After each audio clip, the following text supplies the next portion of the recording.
नमस्कार, मैं राहुल कठेरिया।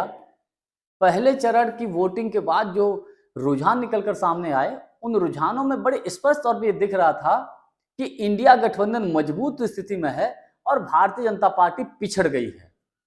रुझानों के बाद प्रधानमंत्री मोदी जी और भारतीय जनता पार्टी परेशान थी, तो मोदी जी ने एक नया दांव चला और दांव ये चला, अपने पुराना दांव चल दिया।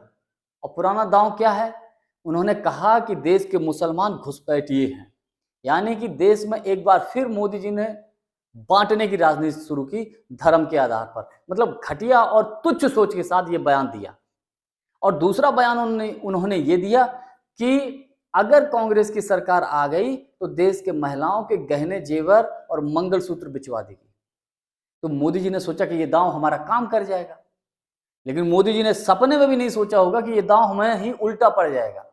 क्योंकि मंगलसूत्र के मुद्दों को लेकर प्रियंका गांधी जी ने कल एक रैली में प्रधानमंत्री मोदी जी के ऊपर जोरदार हमला बोला है और तथ्य और तर्कों के साथ हमला बोला है, जिसका जवाब मोदी जी क्या पूरी भारतीय जनता पार्टी के पास नहीं है। सबको सांप सूंघ गया है कि अब जवाब दें भी तो क्या दें, क्योंकि उल्टा ही फंस गए हैं। तो इसी पे और अधिक विस्तृत चर्चा करूंगा, लेकिन उससे पहले चैनल को सब्सक्राइब कर लीजिए और घंटी के बटन को जरूर दबा दीजिए। देखिए, मंगलसूत्र को लेकर प्रियंका गांधी जी ने हमला ये बोला मोदी जी के ऊपर कि मेरी मां का मंगलसूत्र इस देश पर कुर्बान हुआ है। कौन नहीं जानता, पूर्व प्रधानमंत्री स्वर्गीय श्री राजीव गांधी जी की हत्या हुई थी, तो उन्होंने यही बात कही कि मेरी मां का मंगलसूत्र इस देश के लिए कुर्बान हुआ है। रहा गहनों का सवाल, तो मेरी दादी इंदिरा गांधी जी ने जब देश में जंग चल रही थी तो अपने गहने देश को दिए थे। और देश में 70 सालों में लगभग 55 साल कांग्रेस की सरकार रही। 55 सालों में क्या किसी महिला के गहने कांग्रेस ने लिए हैं, बिचवाए हैं? क्या किसी का मंगलसूत्र बिचवाया है? यह सवाल पूछा इंदिरा गांधी जी ने उस जनसभा के दौरान। तो आप यकीन मानिए, प्रियंका गांधी जी ने जो हमला बोला है, जो जवाब पूछे हैं, किसी के पास इसका कोई जवाब नहीं है। और उल्टा प्रधानमंत्री मोदी जी कैसे फंस गए हैं वो आप समझिए। प्रियंका गांधी जी ने मुद्दा उठा दिया मणिपुर का, कि मणिपुर में जिस जवान की पत्नी को निर्वस्त्र करके घुमाया गया था, तब प्रधानमंत्री मोदी जी को मंगलसूत्र की याद नहीं आई थी, तब चुप थे। जब नोटबंदी प्रधानमंत्री मोदी जी ने की थी, तो जो महिलाएं अपनी बचत इकट्ठा करती हैं, उस बचत को लाइन पे लेके बैंकों के सामने लाइन लगवा दी थी, तब इनको उनकी याद नहीं आई थी महिलाओं के मंगलसूत्र की, महिलाओं के गहने जेवर की। जब प्रधानमंत्री मोदी जी ने जब किसान आंदोलन हुआ था, तो किसान आंदोलन में जो किसान शहीद हुए थे, उन शहीद किसानों की विधवाओं के मंगलसूत्र की कभी प्रधानमंत्री मोदी जी को याद आई थी? कभी नहीं आई थी।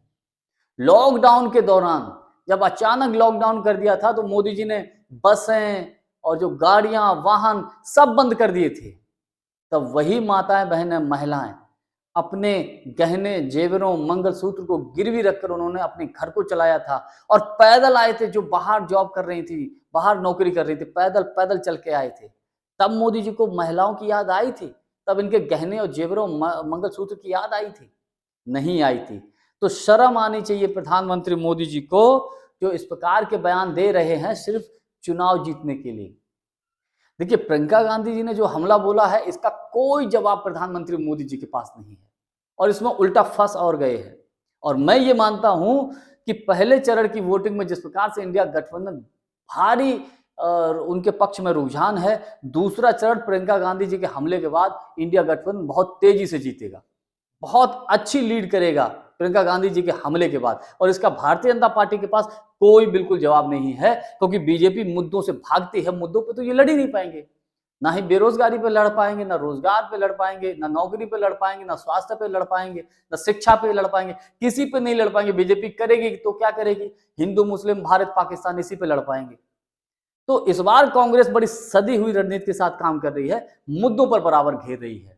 और प्रियंका गांधी जी के किसी भी सवाल का जवाब प्रधानमंत्री मोदी जी के पास नहीं है। आज के लिए बस इतना ही। बहुत बहुत धन्यवाद। नमस्कार।